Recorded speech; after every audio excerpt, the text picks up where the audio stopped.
మనమైతే ఇప్పుడు మల్లం టెంపుల్‌కి వెళ్తున్నాం. మల్లం టెంపుల్‌కి వెళ్ళే దారిలో ఆంజనేయ స్వామి వారికి ఒకసారి నమస్కరించుకుందాం.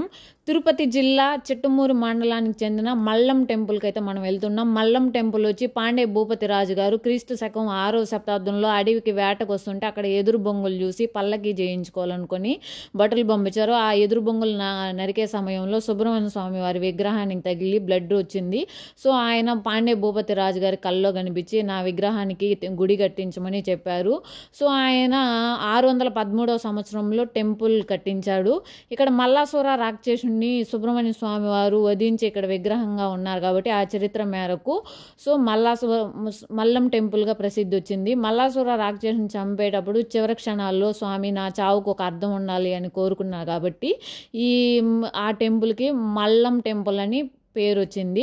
ఇక్కడ ఒక చెరువు ఉంటుంది ఈ గుడికి ఆనుకొని. ఆ చెరువు నీళ్లు పంట పొలాలన్నీ తడిపి మళ్ళీ పక్కకి పోకుండా నీళ్లు మళ్ళీ తిరిగి అదే చెరువుకి వస్తాయి కాబట్టి తిరుగుడు మల్లం అని కూడా పిలుస్తారు.